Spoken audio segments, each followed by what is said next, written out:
प्रधानमंत्री जी ने कभी भी कोई भेदभाव नहीं किया, किसी के भेदभाव नहीं। जब 8 साल पहले बने प्रधानमंत्री देश के, तो उन्होंने कहा एक हाथ में कुरान शरीफ, एक हाथ में लैपटॉप, और उस सपने को साकार किया। जब से 5.5 साल से योगी जी बने हैं इस प्रदेश के मुख्यमंत्री में, तब से लगातार काम हो रहा है। सर्वे 2017 में भी एक बार हुआ था। अगर आप गौर करें, अगर आप पीछे जाएंगे तो 558 मदरसे जिनको अनुदान दिया जा रहा है बेसिक शिक्षा की तर्ज पे, उसमें से 52 बच्चियों के मदरसे हैं। इस बात पे आपको गौर करना होगा। 52 बच्चियों के मदरसे हैं और 558 मदरसे बेसिक शिक्षा के तर्ज पे चल रहे हैं। उनको तनख्वाह जो मिलती है वो बेसिक शिक्षा की तर्ज पे मिलती है। कहाँ बंद हो गए? 558 मदरसे मानी योगी जी ने आज तो दिया ना, अनुदान मिल रहा है, ग्रांट मिल रही ना उनको, वो बराबर चल रहे हैं। देखिए, हमेशा मुसलमान को भारतीय जनता पार्टी से डराया गया, हवा खड़ा किया गया विपक्ष ने। देखिए, विपक्ष की अब कोई चाल कामयाब नहीं होगी। मदरसा बोर्ड हमारा बहुत अच्छा काम कर रहा है, मानी मंत्री जी बहुत अच्छा काम करे। देखिए, हमें कौम काम के लिए भेजा गया है, हमें कौम का काम करना है। जो लोग इस तरह की बातें करते हैं, वर्गलाते हैं, वो सिर्फ ये हमें बता दें कि उन्होंने मुसलमानों को अभी तक के क्या दिया है। नहीं बता पाएंगे। मुसलमानों के एजुकेशन से क्या उन्होंने जोड़ा है?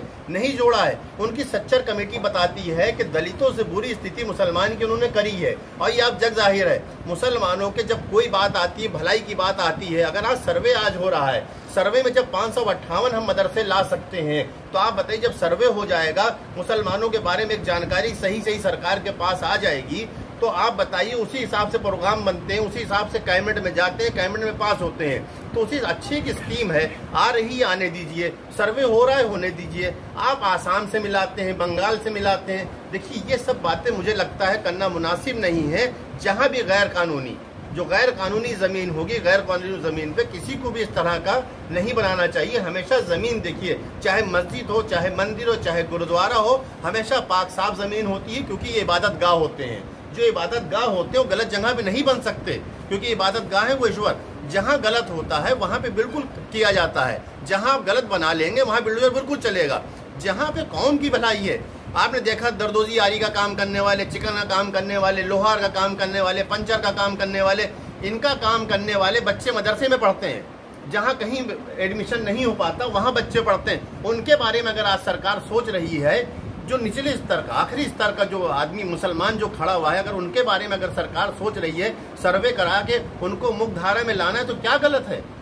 इसमें से कहाँ से गलत है? आप मानते हैं 80% का सर्वे नहीं होना चाहिए, हमेशा 20% का सर्वे होना चाहिए? देखिए, ये कहाँ से बात आ गई? जब पिछड़ी कौम है, जब मुसलमान सबसे ज्यादा पिछड़ा, मुसलमान 20% पिछड़ा है, जिनको वोट बैंक समझा गया, जिनके साथ पॉलिटिक्स करी गई, जिनका उत्पीड़न किया गया, भारतीय जनता पार्टी के नाम पे डराया गया कि उन 20% का क्या उनके लिए काम उनके लिए नहीं किया जा सकता है? बिल्कुल किया जा सकता है। जब सबका साथ सबका विकास आ रहा है, तो जो 20% पिछड़ा हुआ है, जो 20% मुख्य धारा में नहीं किया, उसको मुख्य धारा में लाना गुनाह है? ये विपक्ष जवाब दे इस बारे में। 80% का नहीं होना चाहिए। नहीं, क्यों नहीं होना चाहिए? 80% आप देखिए, जो दलितों की स्थिति थी, जो सच्चर कमेटी कहती, मैं नहीं कहता हूँ, भारतीय जनता पार्टी नहीं कहती है, कांग्रेस ने जब बनाई तो कांग्रेस ने सफा कहा कि सच्चर कमेटी मैं बना रहा हूँ। सच्चर कमेटी बनाने जो रिपोर्ट पेश की गई, उसमें दर्शाया कि दलितों की स्थिति जो बुरी करी गई है मुसलमानों की, वो हमने करी है। वो किसने दर्शाया? हमने थोड़ी दर्शाया, भारतीय जनता पार्टी ने। देखिए, मुसलमानों को हमेशा उनका शिक्षा का स्तर गिराया गया। आप जानते हैं, आजाद सन 1951 में सबसे पहली जनगणना जब हुई, तो उस जनगणना में आपको याद होगा कि 11.9 मुसलमान की आबादी थी, 11.9। और शिक्षा का स्तर आप जानते हैं कितना था? 80% था। 50% मुसलमान सरकारी सर्विस में था। कांग्रेस ने क्या किया? समाजवादी ने क्या किया है? मुसलमानों के शिक्षा के स्तर को गिराया, मुख्य धारा से काटा। उन्होंने ये भ्रम फैलाया कि मुसलमान पढ़ लिख जाएगा तो सरकारी नौकरी में आ जाएगा। उन्होंने कम करते कि क्या करोगे पढ़ के, क्या करोगे पढ़ के, क्या करोगे पढ़ के, तुम्हें सरकारी नौकरी नहीं मिलेगी। आज आपके सामने दो लोग खड़े हैं ना, भारतीय जनता पार्टी ने दिया है ना, दोनों लोगों खड़े हैं आपके सामने।